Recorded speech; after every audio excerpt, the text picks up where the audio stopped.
Our next speaker is Shigeru Kobayashi, and he has worked in the Digital Music Instrument Company as a sound engineer and a software engineer. He is now teaching interaction design and prototyping at the Institute of Advanced Media Arts and Sciences. He designed open source hardware such as Gainer and the Arduino Fio, and wrote books on physical computing and prototyping.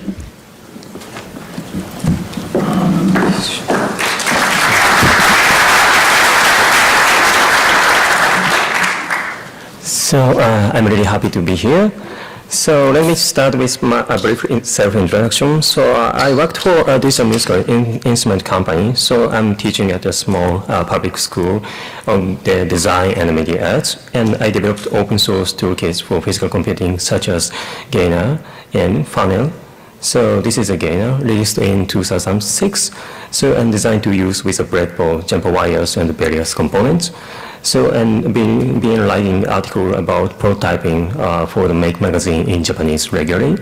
So, and wrote a book about Arduino to introduce the pleasure and the importance of prototyping to students, hobbyists, designers, artists, and engineers. So, and I also designed Arduino Fio with Sparkfun Electronics as an open hardware product derived from Lilipat Arduino. So this is an overview of my talk. So first of all, so I introduce what happened after the accident. By the way, so how many do you guys know about the accident in Japan? Okay, thank you very much. It's very famous. Okay, I'm happy. Actually, I'm happy. Oh, anyway, so then I introduce case studies. So inside, outside of Japan regarding through the interviews and with the summary. So there was a great Tohoku earthquake on March 11th. So, and in the wake of the nuclear accident at TEPCO Fukushima Daiichi nuclear power plant, media outlets were filled with information on the spread of radiation throughout Japan. So since there was a lack of information, so all kinds of rumors quickly spread across social media sites, so often filled with incorrect or misleading information and added to public confusion. So to make matters worse, the government and the company were constantly saying everything was okay.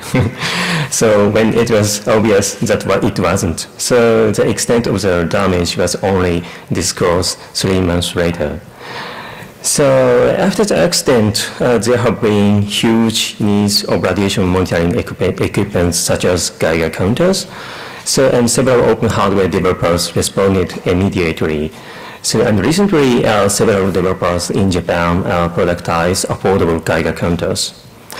Okay, let's talk about the 3 cases. The first case is Japan Geiger Map. So it's a map by Haiyan Chan to visualize crowdsourced radiation readings from across Japan. So this is as a mapping project while taking the Patchbay feed, so which came from a variety of independent and government sources. So the highlighted and interesting issue of open data. So where the government had a network of radiation sensors around the country, so but the data was not made in open format, actually PDF. So several individuals worked to scrape the information and turn it into an open data format to feed for Patchbay. So far, the Japan Geiger Map project worked to make the sensor information as clear as possible to citizens through design and user experience. So if I remember correctly, so this was her tweet about Geiger, her first tweet about Geiger Maps on March 18th. So in prior to her map, our web developer Motoi Shimizu created a prototype of Geiger Map utilizing Patchbay feeds on March 18th, so and shared online. So Haiyan expanded his idea and implemented Japan Geiger Map. So then she launched the first version of Japan Geiger Map on March 19th. It was only 1 day after her initial tweet. It was so quick. So the next case is Geiger Maps JP. So I'm the team lead of this project. So it's a portal of radiation maps, visualization, and a list of affordable measurement tools such as Geiger counters. So original idea was creating a map for the people living in Japan to let them check radiation levels of interested points to compare between points and the present and the past. So, but due to the complexity of setting up and calibrating Geiger counters, so there was a need to organize and create standards around units of measurement, calibration, data format, etc. So that's why I discovered a needs a portal for Geiger maps. So then we changed our plan and set up a portal on April 9th. So fortunately, there are 12 contributors, and the main content is available in 12 languages. So there is a list of affordable Geiger counters, so mainly open hardware products.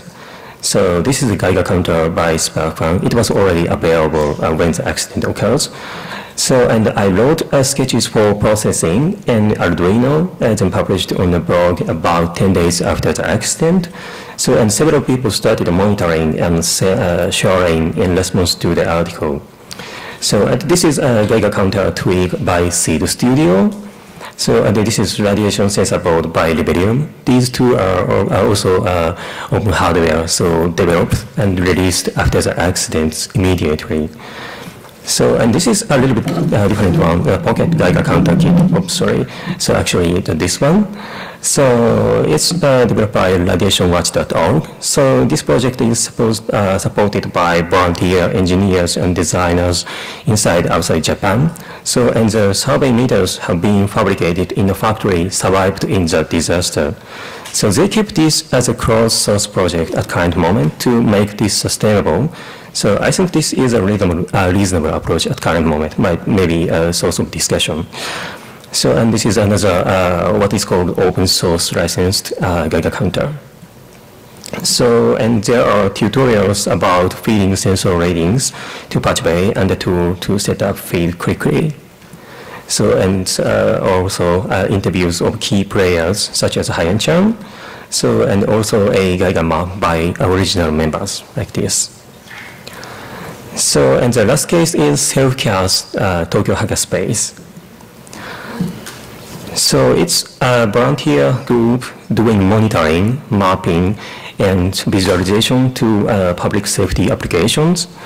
So it started by a group of people a few weeks after the Fukushima Daiichi explosions.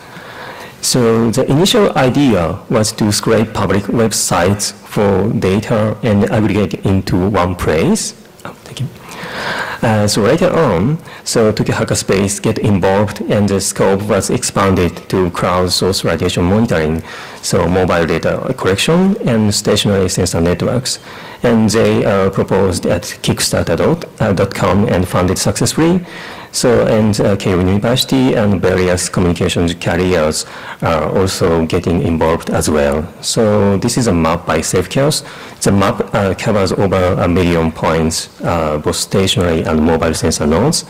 And this is a prototype of their stationary node. So the original stationary sensor network design was based on the Arduino platform with Arduino Clone plus custom shield for network and high voltage driver for Geiger tubes. So, and the software was based on my sketch on GitHub.